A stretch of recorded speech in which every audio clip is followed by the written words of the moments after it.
Għakom. Ringrazzjakom tal-istedina. U jina forsi aħjar nibda speċjalment għadok li ma jafunix, forsi ftit minnkom jafuni. Forsi kelkom xi kors miegħi kultant xi wieħed l-ewwel hemm l-università. L-ewwel ħaġa jiena jisimni Rej, jekk iġobkom jekk tindirizzawni toqgħodux tgħidu li profs dan, għajdu li Rej. All right? All right. Għax inkella min jgħid profs u min jgħid hekk u min jgħid Rej jisimni hekk l-aħjar. Għadtu kol forsi fuq. Nagħtikom idea ta' min jien fis-sens li għalfej qed nagħmel din it-taħdita jien u mhux xi ħadd ieħor pereżempju tajjeb. Ovvjament għaliex stidnuni. Imma x'inhuma l-kredenzjali tiegħi. Jien bħalissa ċermen tal-istitut li naqra issa wkoll tal-Lingwistika u Teknoloġija tal-Lingwa fl-Università. Ġej m'iniex parti mid-Dipartiment tal-Malti, imma parti mill-Istitut tal-Lingwistika u Teknoloġija tal-Lingwa. Għamil żmien twil kont għallim tal-Ingliż kemm hawn Malta u kemm barra, kemm fi skejjel f'skola tal-gvern, skejjel privati u barra minn Malta wkoll, żmien twil barra fil-fatt nagħllem. U mbagħad meta ġejt lura Malta kont ukoll għamilt żmien nikkoordina koordinatur u għallim fuq il-korsijiet tal-Ingliż akademiku fl-Università fejn konna nifokaw fuq il-kitba, naturalment dal-każ bl-Ingliż, tajjeb, u parti importanti minn dak li kont nagħllem ukoll ovvjament kienet il-punteġġatura naturalment fl-Ingliż dak il-każ. Membru tal-Kunsill Nazzjonali tal-Irsim Malti bħala rappreżentant tal-Istitut tal-Lingwistika u membru tal-Bord tal-Għaqda Internazzjonali tal-Lingwistika Maltija u dejt insemmija aktar biex nagħmel naqra reklama liha. Għax forsi mhux kulħadd jaf biha din il-għaqda, tajjeb, din għaqda li kienet inħolqodu bdiet f'kollaborazzjoni bejn l-Università ta' Malta u l-Università ta' Bremen, forsi smajtu wkoll bil-ċentru Malti li hemm fi Bremen, forsi le. Però insomma nħajjarkom għaliex dan ikun hemm pereżempju kull sentej ikun hemm konferenza fej kun hemm ħafna nies jitkellmu fuq il-lingwistika tal-Malti, u tkun interessanti ħafna wkoll. U jekk tridu aktar informazzjoni ssibuha fuq l-internet. Jekk tagħmlu search issibuha hemmhekk ukoll. Bħala qasam li naħdem fih huwa naturalment il-lingwistika ġenerali, tajjeb, u l-oqsma ta' interess u speċjalizzazzjoni tiegħi huma dawn li għandkom hawnhekk teorija tal-lingwa, grammatika formali, tipoloġija lingwistika, morfosintassi u grammatika tal-Malti, multilingwiżmu, politika lingwistika u sistemi ta' kitba. Dawn huma l-affarijiet li nagħllem u għand korsijiet fihom u li nikteb meta nikteb xi artiklu jew hekk ħafna drabi nikteb fuq xi ħaġa nistaqsem ma' dal-affarijiet. U il nista' kemm ilu jeżisti dal-kors ta' ċertifikat fil-qari tal-provi tal-Malti l-Università ili nagħllem ukoll il-kors li jismu elementi sintattiċi u l-punteġġatura fejn nifokaw ikollna kors ħieħ, ġifieri 14-il siegħa li nifokaw fuq l-użu tal-punteġġatura fil-Malti. Issa ovvjament illum m'għandniex 14-il siegħa, għandna siegħa biss u l-idea mhix hawnhekk li nagħmlu kors fuq il-punteġġatura. Dan għal min ikun irid forsi jikkuntattjani għal xi informazzjoni jew hekk għandkom l-indirizz u l-informazzjoni hemmhekk. U meta staqsewni, meta Rejx staqsitni biex nagħmel dan, bdejt naħseb jien se nabad ngħidulhom l-għalliema. Tajjeb, intom ħafna drabi għandkom żgur iktar esperjenza, jien kelli ftit esperjenza fit-tagħlim imma intom għandkom esperjenza diretta fil-klassi bħalissa. U għadd mela l-aħjar li nagħmel naqsam xi ħsibijiet magħkom ġenerali fuq il-punteġġatura ġenerali, tajjeb kif nara jien u forsi x'nara li huma xi diffikultajiet li jistgħu jinqalgħu hekk. Nagħti xi eżempju tal-punteġġatura u tal-użu tal-punteġġatura u mbagħad x'naħseb forsi iktar importanti nitkellmu fuq l-esperjenza tagħkom fit-tagħlim tal-punteġġatura, ma nafx kemm se nlaħqu ma' kollox. Tajjeb, però għalhekk tajjeb jekk issaqsuni kolkom mistoqsija saqsuni waqt li qed nitkellem. Ħalli għasek ma ngħidux nħallu mistoqsijiet tal-aħħar u mbagħad fl-aħħar ma jkunx hemm iktar spazju biex ngħidu hekk. Tajjeb, mela. Nibda forsi bil-speċi ta' karatterizzazzjoni iktar mill-definizzjoni ta' jiena x'naħseb li għal-punteġġatura u kif kien nispjega jien tajjeb. Kif niżil hemmhekk mela l-punteġġatura nara bħal sistema ta' sinjali jew marki li bihom il-kittieb jagħti informazzjoni ċara lill-array fuq kif għandu ikun strutturat it-test biex il-array ikun jista' jaqrah b'mod korrett u effettiv. Naqra twila, imma naħseb li tagħti l-idea tal-importanza l-funzjoni tal-punteġġatura. Ġifieri sa ċertu punt bil-punteġġatura isu komunikazzjoni għaddejja bejn il-kittieb u l-array. Għax il-kittieb jgħid l-array isma' jien nixtieq li taqra hekk b'dal mod dat-test partikolari. U b'mod ġenerali il-punteġġatura tagħmel parti mill-ortografija. L-ortografija nistgħu narawha bħala tikkonsisti minn żewġ partijiet jekk tridu dak l-spelling, ġifieri fejn għandna littri li korrispondu forsi għal sejjes, jew kultant anke le, u l-punteġġatura li huma daw is-sinjali mbagħad li qed jagħtu iktar informazzjoni l-iktar fuq l-istruttura tat-test. Issa ikolli xi ngħid iktar fuq hekk ukoll. Ġifieri tajjeb li wieħed iżomm di frasu illi il-punteġġatura mhix qiegħda hemmhekk. L-ħaġa mhix ħaġa żejda, tajjeb, u mhix qiegħda hemmhekk sempliċement għaliex kulħadd juża mela nużajn ukoll, imma għandha funzjoni partikolari. Għandkom hawnhekk żewġ eżempji klassiċi sa ċertu punt ta' kif il-punteġġatura jista' jkollha effetti prattiċi fl-interpretazzjoni, qasra apposta. L-ewwel waħda hemmhekk kont paċi impossibbli nattakkaw issa skont fejn ħanpoġġu hawnhekk is-sinjal tal-punteġġatura jien użajt il-punt u l-virgola hawnhekk tajjeb. Ħajkollna interpretazzjoni differenti kif taraw mela fl-ewwel każ paċi impossibbli nattakkaw issa mela din hija aggressiva biex ngħidu hekk, il-messaġġ huwa aggressiv, mela t-tieni waħda bil-kontra hija paċi impossibbli nattakkaw issa. Ġifieri naturalment huwa eżempju sempliċi meta jkollok testi iktar komplessi trid toqgħod iktar attent ovvjament li toħroġ l-idea kif tixtieq. Eżempju ieħor iktar l-isfel, iktar reċenti darajtu bħala kien slogan speċi li kienet jintuża toroq aħjar għalik. U l-istess hekk għadd din interessanti għax ambigwa fil-fatt. Tista' tkun mingħajr punteġġatura xejn u għedtajlek toroq aħjar għalik. Dawn iktar ma jkollna toroq iktar tajjeb għalik. Min-naħa l-oħra jekk impoġġula il-virgola pereżempju wara toroq toħroġ naqra interpretazzjoni differenti. Jekk ta' forsi iktar negattiva u iktar kritika, toroq ta' aħjar għalik. Nistgħu forsi nagħmlu anki l-punt esklamattiv biex il-punt ikun iktar ċar. Ġifieri, ok, dawn huma żewġ eżempji sempliċi, trivjali, ma fl-istess ħin naħseb jien li juru biċ-ċar il-prattiċità tal-funzjoni tal-punteġġatura. Issa għad forsi ħalli forsi ngħidu kemmtejn fil-qosor fuq l-istorja tal-punteġġatura u di ħanagħmilha l-iktar għaliex ħafna drabi għal-minqas mill-esperjenza tiegħi kemm illi nagħlem dal-kors. Ħafna nies jaraw il-punteġġatura issa xi ħaġa illi kienet hemm minn dejjem u li ma tinbidilx. Tajjeb, mentri il-punteġġatura bħala sistema hija xi ħaġa li kellha bidu u li żviluppat u li għadha tiżviluppa. U l-apparti minn hekk hemm sistemi differenti ta' punteġġatura wkoll. Ħalli ngħid jiġifieri kemmtejn fuq l-istorja, kemm immorru lura qed nitkellem hawnhekk naturalment fuq l-użu tal-punteġġatura fis-sistemi alfabetiċi. Tajjeb għax hemm sistemi ta' kitba differenti, għandna żgur li tafu, il-sistema alfabetika hija waħda minnhom. U li hija dik li nużaw naturalment aħna. U fil-bidu net, ġifieri, fl-iżvilupp tal-kitba tal-alfabet mill-Griegi, ġejjin kien mill-Feniċi iktar il-bot minn hekk. Tajjeb. Kien hemm żmien, ħanajdu żminijiet għax kienu jinbidlu ħafna, fejn fil-fatt bejn il-kliem laqas biss kienu kien hemm spazju.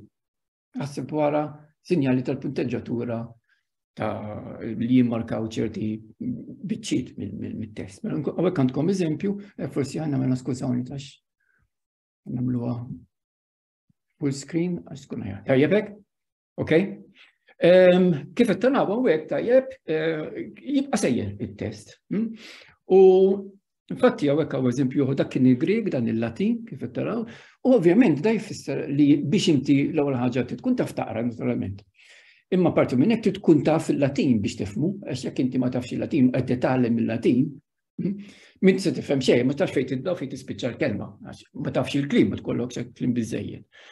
Mbagħad li ġara kien biżmien illi jibdew jintużaw dawk it-tikkek kif qed taraw hawnhekk. Skużawni. Dawn it-tikkek li hawnhekk, tajjeb. Funzjonijiet differenti, f'ta drabi biex jagħmlu differenza bejn il-kliem, imma kultant anki bejn biċċiet itwal minn kelma ngħidlek frażijiet pereżempju, tajjeb. Però hija ċara minn fejn ukoll ġejja l-kelma punteġġatura, għax fil-fatt dak kien il-bidu tal-punteġġatura li żviluppat eventwalment fil-mod kif narawha aħna. L-istess naħseb tajjeb il-wieħed iżomma frasu di tajjeb li hemm storja wara l-punteġġatura, il-punteġġatura tinbidel, tiżviluppa, eċetera, eċetera. Mbagħad fil-fatt, speċjalment fil-Medġueva, anzi fil-żmien ir-Rumani, forsi qabel ukoll, tajjeb, kien hemm meta il-Latin beda jinfirex, tajjeb, minħabba l-kolonji Rumani, u ħafna minn nies bdew jitalmu jew jipprovdu jużaw il-Latin. Speċjalment hawnhekk għandna daw l-iskribi Irlandiżi bdew jużaw l-ewwel ħaġa iktar l-ispazji bejn il-kliem. Għax ovvjament għal raġunijiet prattiċi ta' tagħlim għall-pedagoġija fil-fatt kien jagħmel iktar sens illi jifirdu l-kliem ħalli min ma jafx il-Latin bħala lingwa nattiva jkun jista' anki jifhem ta' bdiet jaqra. U fl-istess ħin mbagħad dawk li kienu it-tikkek li rajna qabel bdew jintużaw funzjoni ftit differenti milli sempliċement biex jisseparaw il-kliem. Tajjeb, u hemmhekk naraw li bdew jintużaw iktar, u hekk għandkom eżempju wkoll tal-użu tal-punteġġatura. Pereżempju, biex jindikaw fejn tispiċċa idea sħiħa, tajjeb, mhux neċessarjament sentenza fis-sens illi nużaw aħna bħalissa. Jew fejn ikun hemm pereżempju anki tmiem ta' paragrafu, bdew jużaw sinjali apposta biex jużaw tmiem ta' paragrafu, taraw pereżempju hawnhekk hawn xi ħaġa simili għal punt tal-eluq, tajjeb għal full stop. U hemmhekk imbagħad biżmien bdiet tiżviluppa aktar u iktar l-użu tal-punteġġatura. U perjodu importanti ħafna fl-iżvilupp ta' punteġġatura ġi fi żmien bl-invenzjoni tal-magna tal-istampar ta' Gutenberg. Tajjeb, fejn hemmhekk imbagħad bdew isibu sistemi u modi kif ikun it-test ikun organizzat iktar b'mod ċar biex ikun anki jinqara għaliex ukoll bdew iktar jaqraw nies u jitalmu iktar nies kif jaqraw. U infatti il-punteġġatura mbagħad żviluppat b'modi differenti u f'sistemi varjati fejn hemm ċertu xebħ, ovvjament, pereżempju bejn is-sistema tal-punteġġatura kif jużawha fit-Taljan, fil-Malti, fl-Ingliż, fil-Ġermaniż, fil-lingwi Ewropej forsi l-iktar. Però hemm ukoll xi varjanti interessanti ħafna. U dan naħseb huwa punt ukoll tajjeb illi wieħed ikun jafu mhux intom bħala liema, imma anki naħseb l-istudenti tagħna, speċjalment forsi f'livell iktar avvanzat, li jkunu jafu li fil-punteġġatura għalkemm qed jitalmu illi fil-Malti tagħmel hekk jew fl-Ingliż tagħmel hekk, però pereżempju fil-Ġermaniż u fit-Taljan jagħmluha mod ieħor. Ħantikom eżempju hawnhekk, naħseb li forsi minnhom jafhmu wkoll jekk għamlu daw il-lingwi, pereżempju ħantikom eżempju mill-Ġermaniż hawnhekk, tajjeb fil-Ġermaniż, pereżempju, bej sentenza prinċipali u sentenza subordinata li tibda bil-li, jien naf li, dejjem bil-fors trid tpoġġi l-virgola. Issa dik pereżempju xi ħaġa li aħna ma nagħmluhiex, ma npoġġux il-virgola bejn naf u li. Imma fil-Ġermaniż trid tagħmilha bil-fors, jiġifieri hija regola tal-kitba. Eżempju ieħor, żgur tafu bih illi fil-Ġermaniż pereżempju jintużaw il-littri kapitali, littri kbar, man-nomi kollha. Mhux mal-ismijiet biss, mhux man-nom propju biss. Ġifieri jekk inti għandek bħal hawnhekk il-mara l-Ingliż has, il-ktieb rat, il-mara qrat il-ktieb, għandek il-mara u l-ktieb miktubin skont ir-regola tal-Ġermaniż bil-ittra kbira. Biex naraw hemmhekk eżempju, u pereżempju l-Ispanjol, kif forsi probabbilment żgur tafu wkoll, fl-Ispanjol pereżempju għandhom sinjali li aħna m'għandniex li pereżempju l-punt interrogattiv u l-punt esklamattiv, apparti minn dak li għandna aħna wkoll jidher fl-aħħar tal-mistoqsija f'dal-każ jew tas-sentenza, għandhom ukoll l-istess sinjal bil-maqlub rasu l-isfel li jiġi fil-bidu. Dik hija xi ħaġa li m'għandniex aħna li wkoll jekk iridu nistgħu nadattawha, hekk mistoqsija għalfejn nadattawha, interessanti wieħed jistaqsilu nnifsu għalfejn jużawha l-Ispanjoli, x'sens tagħmel. U fil-fatt, bħal mhux nidħol fiha l-bidda xogħol, tagħmel ħafna sens. Tajjeb tagħmel ħafna sens għax waħda mill-affarijiet li inti ħafna drabi inti u taqra mhux bil-fors mill-bidu taf li ġejja mistoqsija, speċjalment f'lingwi bħal huma l-Ispanjol u l-Malti fej is-sentenza mhux bil-fors tinbidel fl-istruttura tagħha meta ssir mistoqsija. Ħafna drabi il-mistoqsija fil-Malti, jew anke f'daw il-lingwi, issir bl-intonazzjoni. Mhux bħal l-Ingliż fejn bil-fors trid tibdel il-sens, l-istruttura tas-sentenza. Mentri allura hekk għandek qisu sinjal diġà li qed jippreparak inti biex tara li ġejja mistoqsija. Niftehmu, mela ġifieri dawn l-affarijiet interessanti wkoll u naħseb tajjeb li wieħed ikun għall-inqas konxju ta' din il-varjazzjoni, anki jekk mhux bil-fors sa juża. Issa,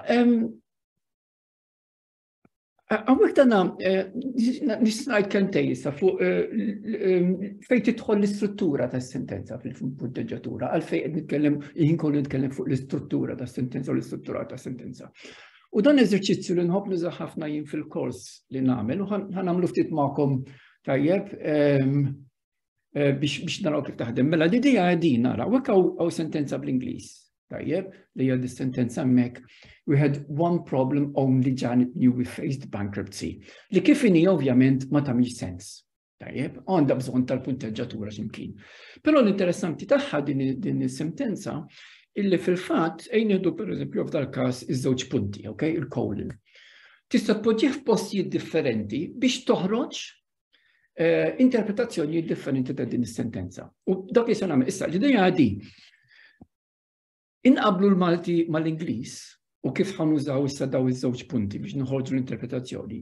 U naraw jekk humiex l-istess jew hekk hemm xi differenzi li joħorġu bil-fatt li żewġ lingwi huma strutturati differenti minn xulxin, għalkemm viċina ħafna anke fil-struttura tagħhom. Mela, ħanibdew minn hemmhekk. Aw tikkutajkom l-ewwel eżempju jien, mela din is-sentenza nista' naqsmu hawnhekk. We had one problem, ħanajt x'inhi. Only Janet knew we faced bankruptcy. Niftehmu dik l-idea. Issa jekk inkomplu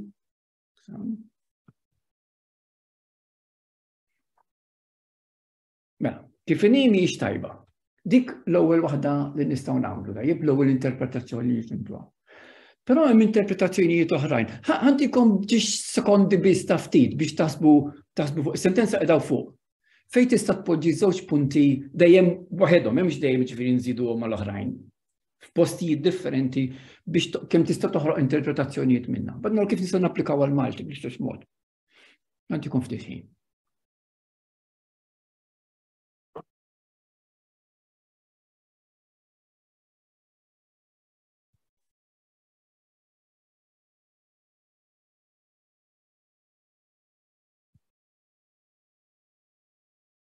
Okay, għalli, bella. It-telt possibilità, dejjem għall-Ingliż. We had one problem only, għanajt l-imkienet. Janet knew we faced bankruptcy. We had one problem only Janet knew, x'kienet? We faced bankruptcy. Niftehmu ġifieri diġà għandna hemmhekk erba' interpretazzjoni, tlieta insomma x'l-ewwel waħda ħażina, u l-aħħar waħda, we had one problem only Janet knew we faced bankruptcy. Niftehmu hawnhekk l-istess, kif nistgħu nużaw il-punteġġatura b'mod interessanti biex noħolqu issa. X'jiġri jekk nagħmlu l-istess ħaġa bil-Malti? Jiena għamilt traduzzjoni tagħha hawnhekk kemm jista' jkun viċin tar-oriġinali, imma bil-Malti nispera tajjeb, mela kellna problema waħda biss li ġanet kienet taf li konna qed niffaċċjaw il-falliment. Bħala sekwenza tikkorrispondi għas-sentenza Ingliż. Ovvjament kif inhi ma tagħmilx sens, x'imkien għandna bżonn impoġġu l-punteġġatura. Ħantikom ċans ukoll 10 sekondi biex taħsbu fuqha. Bħalma għamiltu għall-Ingliż fejn kieku tpoġġi iż-żewġ punti tal-każijiet. U tista' tpoġġihom fl-istess post bħalma poġġejthom fl-Ingliż bl-istess interpretazzjoni. Tikom ftit ċans.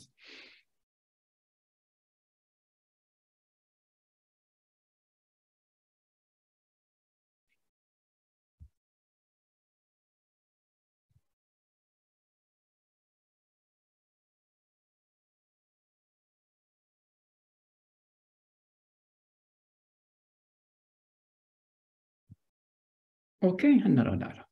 Tinqabbilhom ma tal-Ingliż hawnhekk ukoll. Fl-Ingliż l-tneħżina kif huma, dik number 1. Tajjeb, issa tieni waħda. Mela fl-Ingliż kellna we had one problem, s'għidu x'inhi, mela poġġejna il-żewġ punti wara problem. Mela nistgħu nagħmlu l-istess bil-Malti, naturalment one problem, problema waħda bil-Malti. Le, fil-fatt, jekk nagħmlu hekk kellna problema waħda, biss li ġanet niftehmu ma nistgħux nagħmluha. Għaliex, għax l-istruttura tal-Malti ovvjament hija differenti. Il-biss hemmhekk hija differenti għaliex issa ħanajd biex ikollna l-istess effett bil-Malti, irridu nbidlu l-istruttura tas-sentenza u l-biss impoġġuha f'post ieħor. Kellna problema waħda li ġanet biss kienet taf. Il-pożizzjoni ta' ġifieri ta' biss only fl-Ingliż hija differenti, allura se toħloq relazzjoni differenti bejn il-partijiet tas-sentenza. Mela dik waħda minnhom. It-tieni waħda bl-Ingliż inti sew npoġġuha wara only, wara biss. Mela nagħmlu l-istess bil-Malti ħan naraw x'jiġri u hawnhekk m'għandix problemi. Kellna problema waħda biss, se ngħid li ġanet kienet bla bla bla bla bla. Okay? Ir-raba waħda ipoġġu hawnhekk fl-Ingliż wara il-verb knew, ħannaraw bil-Malti, kellna problema waħda biss li ġanet kienet taf, li konna le, ma tagħmilx sens. L-istess hawnhekk biex insibu verżjoni li tagħmel sens, nkunu rridu nbidlu l-istruttura fil-fatt indaħlu hawnhekk prepożizzjoni bil-pronom memus, mela kellna problema waħda biss li ġanet kienet taf biha, li konna niffaċċjaw l-falliment. Niftehmu naħseb eżerċizzju interessanti ġiġalek taħseb fuq id-differenza bejn l-istruttura apparti mill-funzjoni tal-punteġġatura f'dal-każijiet. Hawnhekk issa l-oħra mela, l-aħħar waħda, we had one problem li ġanet new we faced, bankruptcy, u hawnhekk ukoll m'għandix problemi bil-Malti. Kellna problema waħda biss li ġanet kienet taf li konna qed niffaċċjaw u din kienet il-falliment. Qed niftehmu, u naħseb illi dal-eżerċizzju diġà jtik idea għalfejn qed nitkellem jien fuq l-istruttura u fuq l-istruttura sentenza b'mod interpretazzjoni. X'inhija? Skużawni, naħseb xi ħadd kellu l-mike mhux mute. Right. Ok. Għandkom xi kummenti, isma' tistgħu anki tmeruni ta' hekk iġobkom? Right. Anzi nieħu gost. Jekk jew tikkontribwixxu forsi xi ħaġa wkoll li tridu żiduha. Jekk hemm komplin. Mela ħankompli. Ħanitkellem nara fuq xi punti iktar ġenerali fuq il-punteġġatura. L-ewwel ħaġa terminoloġija. It-terminoloġija. Għawek niziltin il-terminoloġija għanajdu bil-Malti, tajjeb, mela l-punt, jew il-punt tal-eluq fil-fat li ħannuża jindrinaġa, il-punt tal-eluq bħala l-full stop, il-punt interrogattiv. Għawek għandi mistoqsija jiena likom fil-fat, forsi tistaw tweġibuni jintkom, fil-klassi jintom, forsi meta tagħmlu dettati jew xi ħaġek. X'tajdulhom il-virgola jew il-koma? Poġġi koma jew poġġi virgola. Ġifieri tużaw iktar kelma bl-Ingliż jew bil-Malti jew kif? Propja naħseb il-virgola uffiċjalment intuża. Uffiċjalment iva naf. Ġieli toħroġ koma ma naħseb. Uffiċjalment naf. Dik il-mistoqsija tiegħi imma ġifieri eżattament fil-realtà, fil-prattika. Iktar koma naħseb. Jiena naħseb ukoll. Ifhimni, jiena meta kont l-iskola qed ngħidu mit-senilu ġifieri. il-koma, ma konċ naf kelma virgola, anki fil-Malti ġifieri kien jużaw il-koma dak iż-żmien. Imma l-affarijiet inbidlu minn dak iż-żmien forsi hawn iktar kuxjenza u hekk. Però hija xi ħaġa li interessani, affaxxinani, x'intuża fir-realtà. Kif qed tajt inti naħseb li probabbilment uffiċjalment hija l-virgola tajjeb, imma naħseb jien li spiss wieħed jgħid juża l-koma wkoll x'hekk qed tajt inti. Imma l-virgola hija Maltija, kelma Maltija. Ifhimni, mhux dik il-mistoqsija. Il-kwistjoni hawnhekk hija nużaw kelma li ġejja mit-Taljan, nużaw kelma li ġejja mill-Ingliż. It-tnejn huma mis-selfa, niftehmu. Hemmhekk tidħol naturalment imbagħad il-biċċa. Waħda mill-problemi ftit tal-użu tal-Ingliż hija l-ortografija mbagħad, kif sa niktibha. Pereżempju jiena milkom hawnhekk jekk nużaw il-koma bil-Malti, issa skont il-linji gwida naturalment li ħarġ l-aħħar il-Kunsill fuq il-klim mis-sellef, tista' tħallija bl-Ingliż. Ġifieri miktuba hekk il-koma. Imma jekk tittabja bil-Malti tista' tkun dak il-każ tiktibha hekk. U mbagħad kulħadd jgħidlek il-koma. Il-koma. Miktuba tajba kif inhi niftehmu, il-koma. Okay? Imma ovvjament naqra, hemm naqra dal-konflitt. Tajjeb, illi qisu sa ċertu punt wieħed iktar qisu b'mod naturali hemm tendenza għaliex aħna tant aħna influenzati mill-Ingliż ħin kollu li jgħid il-koma. Stisi meta tiġi biex tiktibha bħala kelma, ġifieri, tidher naqra stramba, mentri kelma li ġejja mit-Taljan tidher iktar naturali ngħidu hekk ortografikament. Mbagħad għandna l-oħrajn il-brackets, pereżempju, il-parentesi. Ċajdulhom użaw il-brackets hawnhekk, użaw il-parentesi, eccetera. Jiena ġifieri fil-kors tiegħi l-istess, fil-slides li għandi fil-PowerPoint nuża dejjem il-Malti, imma fil-fatt jiena nitkellem nagħmel code switching, ġieli ngħid koma, u ġieli ngħid virgola, u ġieli ngħid il-punt tal-għaluq, u ġieli ngħid il-full stop. Tajjeb, bħalma probabbli jagħmlu anki l-għallima fil-klassi. Dak huwa diġà xi ħaġa interessanti li wieħed forsi jista' jiddiskutiha xi darba wkoll. Din insomma mhix daqshekk relevanti imma żitta wkoll hawnhekk din terminoloġija ta' taqsir hija relevanti speċjalment fejn jidħol l-użu tal-punt tajjeb hawnhekk jekk nużawx jew ma nużawx, pereżempju hawnhekk mhux qed nużawh, hawnhekk qed nużawh u hemmhekk hemm sistemi differenti mal-akronomi, jekk humiex inizjali, jekk humiex alfabetiżmi u l-affarijiet bħal dawn. Sfortunatament m'għandix il-ħin nidħol fid-dettalji, però nixtieq nagħmilkom bad suġġerimenti iktar tard forsi biex il-qudiem nkunu nistgħu nitkellmu fuq dal-affarijiet ukoll. Mela, punti iktar ġenerali. L-ewwel ħaġa naħseb jiena din l-impressjoni tiegħi, hawnhekk tistgħu intom ukoll forsi tgħiduli min-naħa tagħkom mill-iskola jekk veri jew le. L-impressjoni tiegħi li l-punteġġatura ħafna drabi ma tingħatax biżżejjed importanza. Tajjeb. Jiena nara l-inqas mill-ħafna studenti li jiġu l-università meta jekbu l-assenjamenti tagħhom u hekk, illi jkun hemm ħafna problemi fil-użu tal-punteġġatura. Issa ma nafx, ma nistax niġġudika għaliex, forsi għaliex mhux dejjem faċli, però jekk wieħed ikollu il-bażi, naħseb il-bażi tajba li jibni fuqha, m'għandux ikun hemm it-tip ta' problemi li ħafna drabi jkollna, speċjalment fl-użu tal-virgola, illi huwa diżastruż ħafna drabi. Però insomma, dik hija kwistjoni oħra. L-oħra, ma nafx taqblu miegħi jew le. Naqbel 100%. Veċment l-allima, bħala allima naturalment. Huwa importanti, kif rejtkom l-ewwel importanti ħafna, skużani, waqaftek ta' Letlek naqbel 100%. Ma nafx nistax ngħid xi ħaġa. Jiena naħseb li dil-ħaġa. Tajdi x'ismek ġast ħalli jkun naf. Jiena Stephanie. Stephanie. Jiena naħseb li dil-ħaġa timxi tfid ma nuqqas ta' qari sfortunatament. Sens, jiena nagħlem 18-il sena. Sfortunatament dil-ħaġa li qed tgħid inti tal-punteġġjatura nara u kull sena għar. Pero jena naħseb li hija tirrifletti ħafna li l-ġenerazzjoni ta' żgħażagħ ta' tfal insomma ma taqrax mhix espost tal-ktieb għall-qari. Naħseb il-fatt li għandna aħna għal-kontrarju tal-Ingliż, pereżempju, għandna l-ħila tal-qarimarja taħna, diktejn qed tagħti ftit importanza forsi iktar lil punteġġjatura, għax ovvjament meta taqra tajjeb inti trid issegwi is-sinjali tal-punteġġjatura biex tkun effettiv u tkun korrett. Ekku.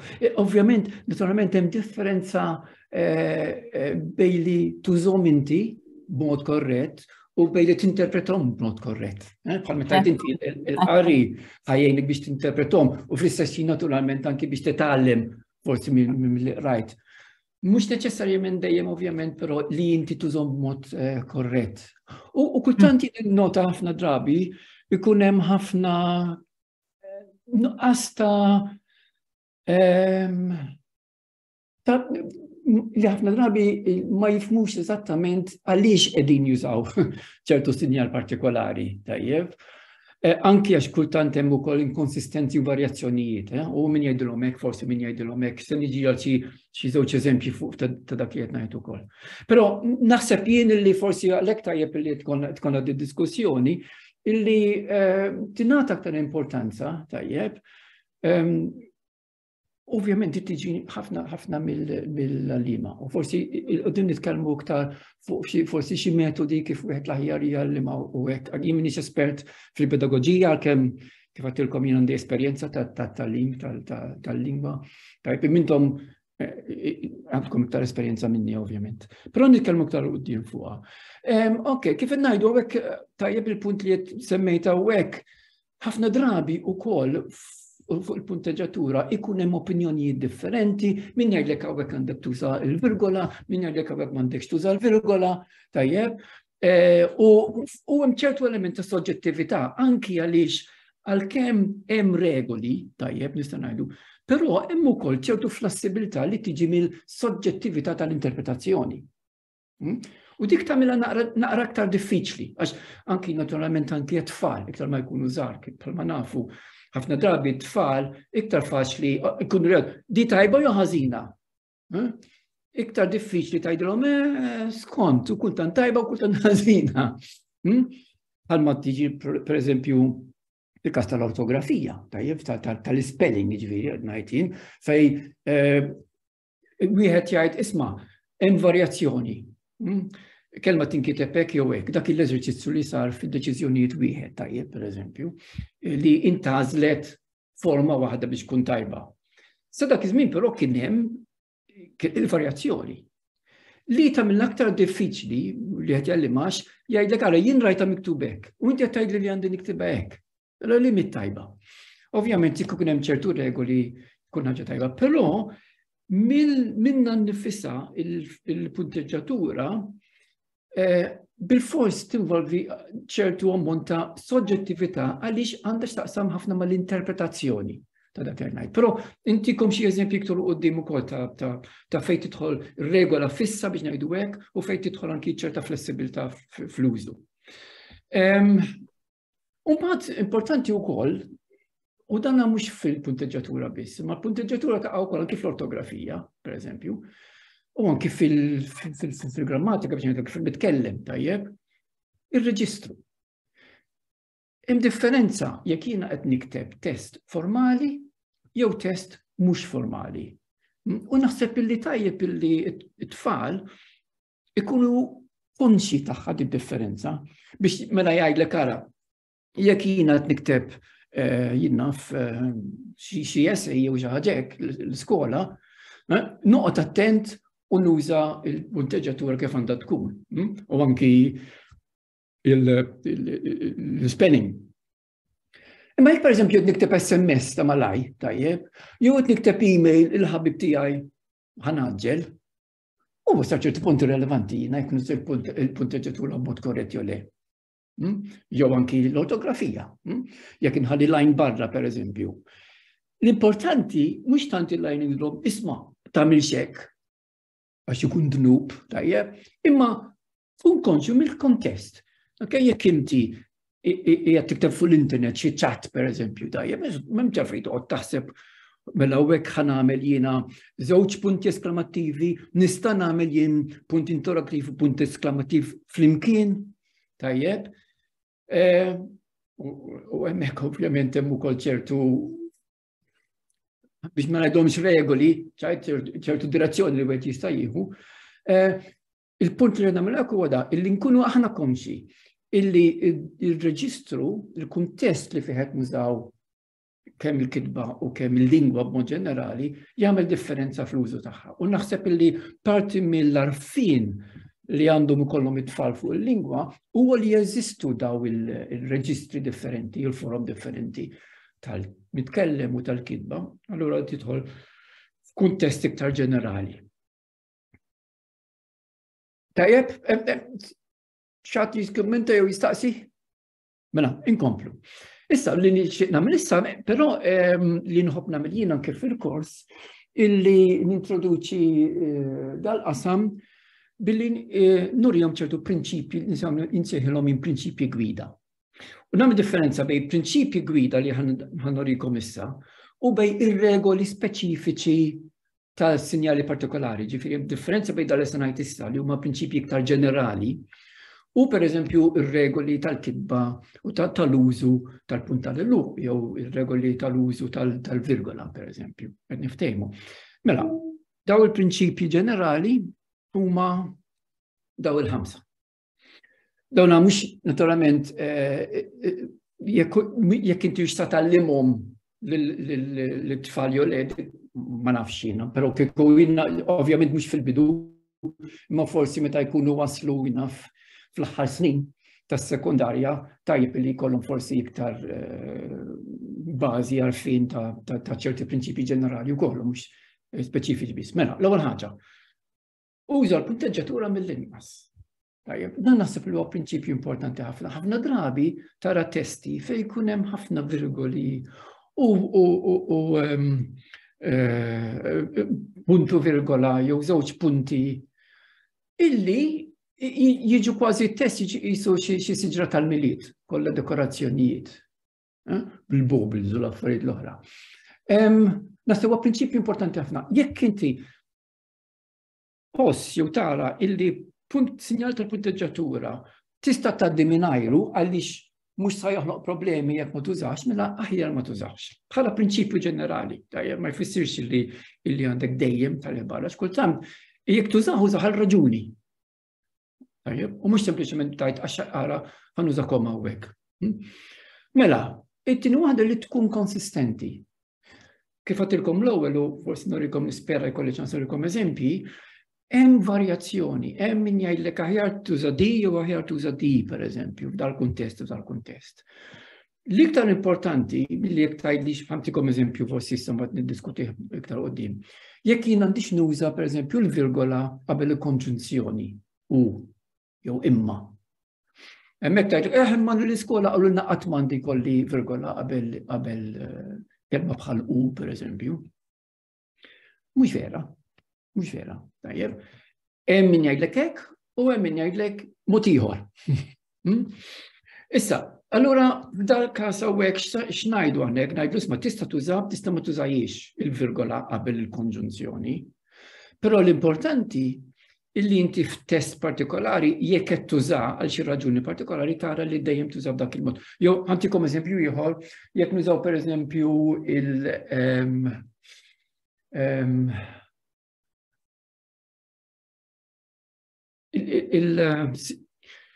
ġiġni frasi palissa. Skużawni, sekonda. Il-virgoletti b'wieħed jew bit-tnej. Mela, ġieli għandek il-virgoletti b'wieħed għandek il-virgoletti bit-tnej. Li m'għandi nuża minnhom? Tajjeb, waħda jew l-oħra. L-importanti hawnhekk iddeċidi li ma ħatuża għax id-tnej jintużaw f'sistemi differenti. Imma li f'test partikolari, jekk inti tuża doppji, uża doppji. Jekk tuża singli, ara li dejjem tkun konsistenti u tuża singli mhux daqqa waħda u daqqa l-oħra. Qed nieħu ġifieri dan huwa naħseb punt ukoll li huwa relevanti u importanti b'mod ġenerali. Imxi mal-fonetika, dan jirreferi għal dak li għadna l-ewwel intonazzjoni. Parti mill-funzjoni tal-punteġġatura hija eżattament illi tatik informazzjoni fuq kif għandek tintona is-sentenza, ok? Tuża l-intonazzjoni s-sentenza, kif għandek tara. Mela, per eżempju trivjali, jekk jiena irridek tuża l-intonazzjoni ta' mistoqsija, ħanamillek il-punt esklamатtiv, il-punt interrogattiv. Nifhemu, meta nagħmlek il-punt interrogattiv, qed ngħidlek jien isma' diaqra b'dal mod. Jekk jiena irridek tagħti ċerta emozzjoni, pereżempju jew ċerta saħħa, jew tesprimi pereżempju jiena f'ċertu qawwa fil-imperattiv, ħanuża il-punt esklamattiv. Mela, hemm differenza jekk nużax il-punt esklamattiv jew nħallihx barra. Għaliex il-punt esklamattiv minnu nnifsu qed jiġġalni lili qed jagħtini l-informazzjoni li jiena għandi nuża il-punt nagħti intonazzjoni partikolari lil dik is-sentenza. U mhux sempliċement impoġġih għaliex irid ikun hemmhekk. U fl-aħħar ukoll ċerti drabi irridu insegu il-konvenzjoni. Hemm ċertu użu ta' ċerti sinjali illi m'hemmx loġika għalihom ħanajdu hekk. Tajjeb, biex intikom eżempju, l-użu tal-punt pereżempju mal-abbrevjazzjonijiet, mat-taqsir. Mela, waħda mir-regoli li ssib waħda mill-regoli hija li meta nqassru l-kliem, tajjeb, jekk il-kelma tispiċċa bl-istess ittra bħat-taqsira, jekk it-taqsira tispiċċa bl-istess ittra bħal kelma, m'hemmx għalfejn nużaw il-punt warajha. Per eżempju, l-Ingliż jekk nieħdu mister, tajjeb, ma nagħmlux punt warajha għaliex mister il-kelma u MR hija l-istess.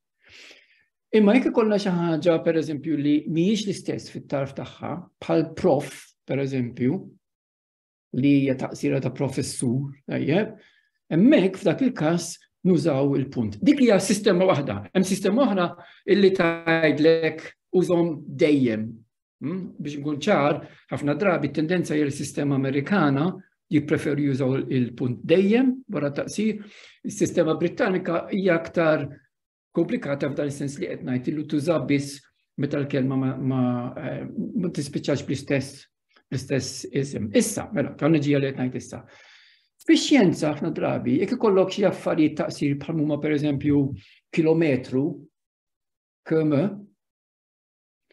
il-hemmhekk mhijiex it-tarf tal-kelma metru, ġifieri suppost kont ir-regola li jkollna għandna nużaw il-punt jekk qed nimxu b'dik is-sistema.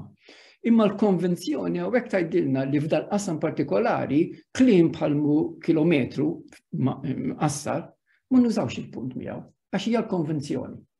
Qed niftehmu x'qed ngħid bija dan, ġifieri hawnhekk dawn l-affarijiet ovvjament wieħed irid ikun konxu minnhom tajjeb biex ikun jaf anki jispjega eżattament fuq fl-użu ta' dal-affarijiet.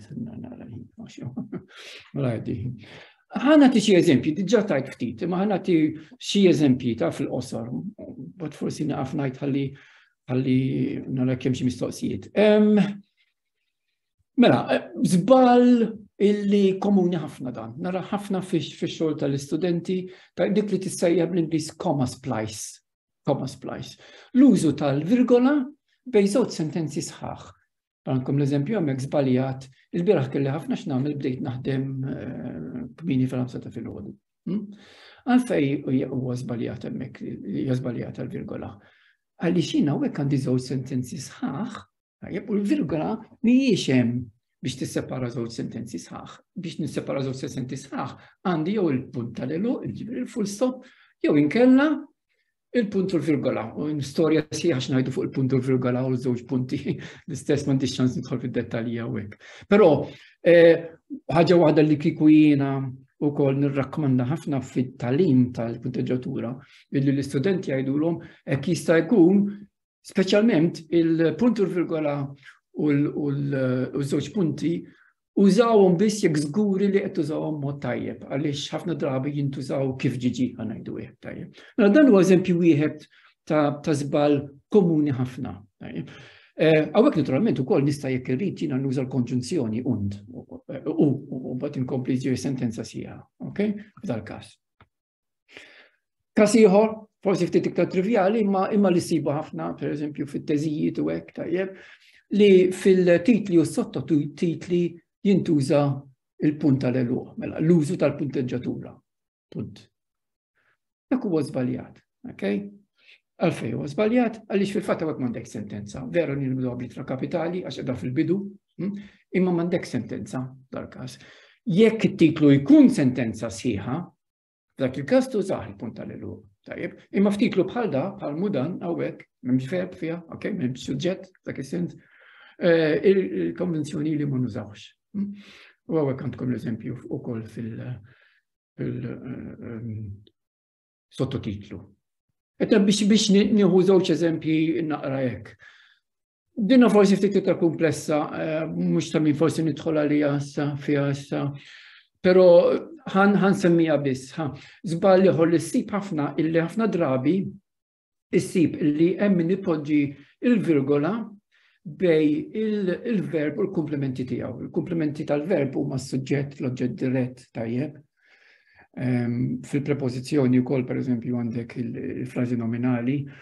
Mela, ħantikom għaw l-eżempju ħafif, dawn ovvji ma jkunu iktar interessanti minn sentenzi iktar twal.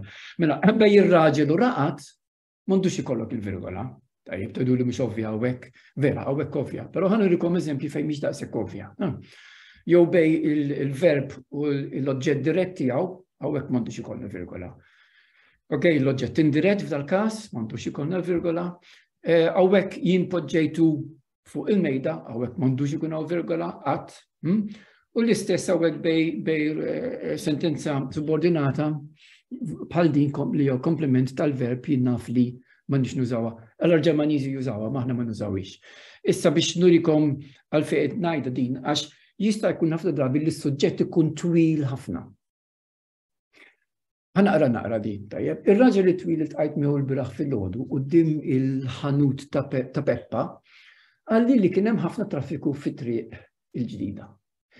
Innotaw hawnhekk li jiġri da huwa dan. Jekk aħna nagħlmuhom l-tfal jew min qed nagħlmu illi jekk ikun hemm pawża poġġi l-virgola, inkunu qed nagħlmuhom xi ħaġa żbaljata. Għaliex hawnhekk hawn konflitt fil-fatt bej il-prinċipju li semmejt l-ewwel tal-eżiġenza tal-istruttura u l-prinċipju tal-intonazzjoni, tal-prosodija. Vera li hawnhekk peress li s-suġġett, il-frażi nominali ta' suġġett hija twila, hemm tendenza li hawnhekk nagħmel pawża żgħira ħanieħu nnifs. Imma il-prinċipju tal-istruttura qed jgħidli bej is-suġġett, il-frażi nominali ta' suġġett u l-verb tiegħu li huwa qalli hawnhekk m'għandix ikolli il-virgola. Mela hawnhekk jirbaħ biex ngħidu hekk tirbaħ l-istruttura iktar milli xi tip ta' prosodija tal-każ il-pawża. Għalhekk pereżempju wieħed huwa żball li ngħidu l-istudenti ngħidulhom meta jkollok pawża għamel virgola għax mbagħad jibdew poġġulek il-virgola fejn joħossu illi huma għandhom il-pawża. Bil-kontra le. Fejn għandek virgola poġġi pawża. Meta inti taqra ġifieri hemmhekk għamel pawża, imma mhux bil-maqlub. Nifhem, hemmhekk fejtlu naqra forsi fiktar il-komplikazzjonijiet. Mela dinha hija tajba kif tidher hemm isfel f'dal-każ. U hekk għandna eżempju ieħor tajjeb ir-raġel twil li ltqajt miegħu l-bieraħ filgħodu quddiem il-ħanut ta' Peppa qalli li kien hemm ħafna traffiku. Dik il-virgola nagħmel pawża jew ma nagħmilx pawża m'għandix impoġġi hemmhekk, tajjeb, għaliex hawnhekk għandi sentenza subordinata li hija komplement ta' qal u m'għandix impoġġi l-virgola bejnietna għal raġunijiet ta' struttura ta' interpretazzjoni b'dak il-mod. Nispera li punti qed nagħmel huwa ċar. Issa hekk anke hawnhekk imbagħad jiġu komplikazzjoni ta' xi meta nkun nagħmel kors bdew tħassu imma hekk li jiena rajt din il-virgola użata di ħażina, inti stess użajta pereżempju kont tajthom eżempju. Araw dal-eżempju hawnhekk. Mela f'dal-eżempju għandna Pawlu li kien ħabib kbir tal-Ministru tal-Gamim, suġġett, frażi nominali ta' suġġett, għalli, huwa l-verb, mela hawnhekk għandna koma, għandna l-virgola, bejn il-frażi nominali ta' suġġett li hija di kollha, tajjeb, u l-verb. Imma f'dal-każ hija korretta. Għaliex hija korretta? Għaliex di l-virgola mhix qed tissepara il-gamim minn qalli, imma qiegħda hemmhekk kważi bħala parentesi kif qed taraw hawnhekk, okay, biex turini li hawnhekk għandi sentenza subordinata aġġettivali mhux restrittiva. M'għandix ċans nidħol fid-dettalji, imma forsi jkollna ċans iktar quddiem nitkellmu fuq dal-affarijiet ukoll. Mela hawnhekk din il-virgola hija tajba, imma hija tajba xaw il-virgola oħra hawnhekk ukoll. Pareċ magħha illi qed tagħti qisu speċi ta' kif ikun poġġi parentesi minn flokka pereżempju, tajjeb kun qed jista' jifhem illi għalfejn qed hemmhekk dik il-virgola. Hemmhekk fejn l-affarijiet isiru naturalment ftit iktar komplikati. Żgur mhux relevanti għat-tfal iż-żgħar, imma meta mbagħad wieħed jitgħallem iktar jikteb sew tajjeb u bir-reqqa huma affarijiet li għandu jkun jafhom. Naħseb ħajja naqfawek bl-eżempju, di il-virgola l-koordinazzjoni li semmejtilkom l-ewwel, tajjeb, hemm pereżempju dik li tissejjaħ l-Oxford comma pereżempju, l-Oxford comma jgħidlek anki f'lista għandek tuża il-virgola qabel il-konġunzjoni. U hawnhekk hawn ukoll differenzi kif għandkom miktub hawnhekk bejn is-sistema Amerikana li t-tendenza hi li dejjem jużaw il-virgola qabel il-konġunzjoni. U s-sistema Britannika ħlief pereżempju tal-Oxford Manual Style Manual illi jgħidu li tippreferi ma tużajiex f'dal-każ. Imma hemmhekk jiddependi wkoll. Jekk pereżempju jiena ikolli bżonna, dal-każ pereżempju, il-virgola hija essenzjali qabel dik il-konġunzjoni. Il-kantanti kienu Gianni, Maurizio u Enzo Rosi. Jekk inneħħija minn hemm, hawnhekk għandi ambigwità. Mentri hawnhekk qed nuri li Enzo Rosi huma par wieħed. Nista' anke poġġija fin-nofs npoġġi l-virgola bejnietom. Ġifieri mbagħad dejjem wieħed irid ikun konxju tal-eżempju l-oħrajn ukoll. Mela, l-aħħar żewġ kelmiet fuq tajjeb fuq it-tagħlim x'naħseb jiena, naħseb ftit fuq din ukoll ġifieri kawtilkom jien kelli ftit esperjenza wkoll tat-tagħlim tal-affarijiet. Dawn ħaġa l-aħjar dejjem illi skużawni.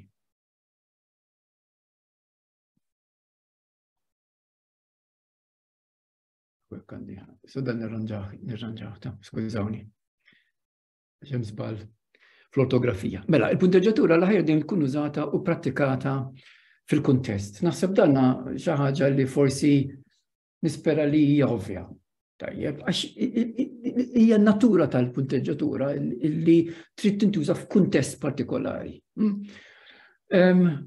U naħseb illi probabbilment, nitkellem ġenerali ħafna u kif ngħid, li l-aħjar iż-żgħar jitalmu bl-eżempju, ħafna qari kif għadna diġà, imma bl-użu wkoll. Nistgħu nagħmluhom il-logħbiet forsi.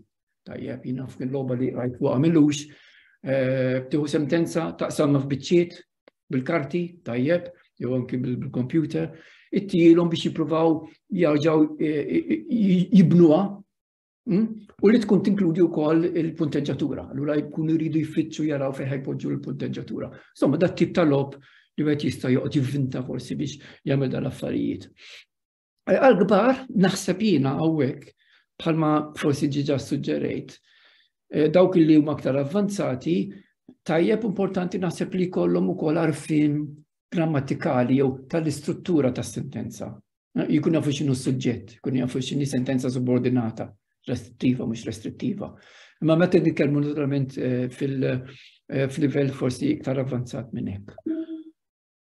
Okay.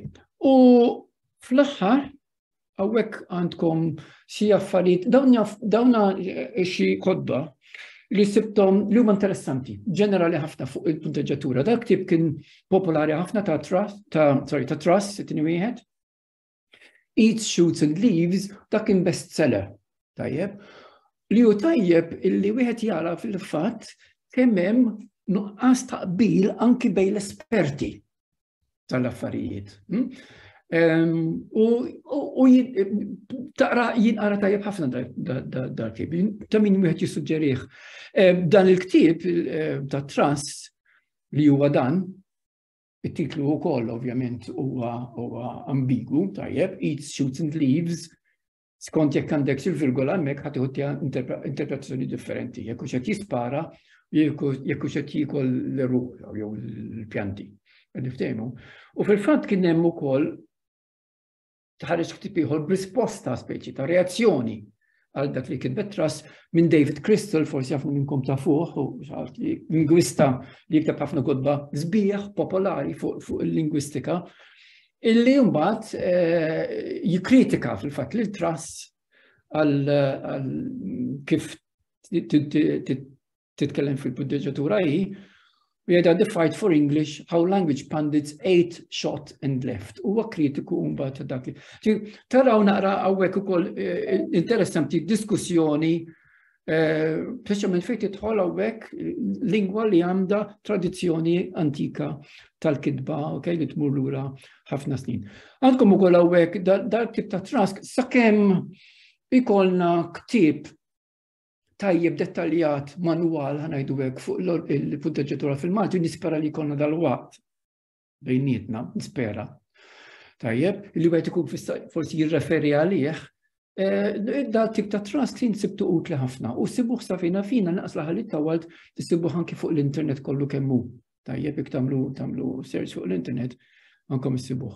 U tajtkom ukoll hawnhekk il-gwida tal-istil interistituzzjonali tal-Unjoni Ewropea fejn hemm ukoll xi linji gwida fuq l-użu tal-punteġġatura bil-Malti u fil-Malti ukoll. Tajjeb, u fl-aħħar fil-fatt minn kelli, dan l-aħħar ħaġa li nixtieq forsi nissuġġerixxi jiena wkoll. Forsi tagħmel ħafna ta' sens jekk intom tkunu wkoll interessati u anke l-assoċjazzjoni tagħkom li fil-fatt isir serje ta' workshops forsi ta' livelli differenti fuq kif wieħed għandu jgħallem jew idejat kif wieħed jista' jgħallem il-punteġġatura f'livelli differenti. X'inhu ma' diffikultajiet tipiċi jekk issir riċerka, tistgħu tagħmlu antom forsi wkoll wieħed iħares fid-dettalji dak li jipproduċu l-istudenti u jipprova jara fejn huma l-iżbalji tipiċi. Probabbli ħafna minnkom tafu wkoll tajjeb jagħmel lista tagħhom u mbagħad wieħed jipprova jiddiskuti metodoloġiji kif wieħed l-aħjar li jgħallem il-punteġġatura u x'jgħallem skont il-livell. Ovvjament mhux sa nibda bil-livell mill-bidu nagħllem it-tfal jużaw il-punt u l-virgola pereżempju, tajjeb, għaliex inkun qed naħloq problemi iktar milli ħaġa. U affarijiet ta' dan it-tip. Però naħseb li għad biżejjed. Fidejkom hekk għandkom forsi xi kummenti, xi mistoqsijiet, nispera li sibtuha interessanti. Tajjeb, u kif għattilkom b'xatt forsi tkun dirti staqsini xi ħaġa, tistgħu dejjem tikbu li email. U nistgħu nitkellmu wkoll. Grazzi ħafna u proset, Prof.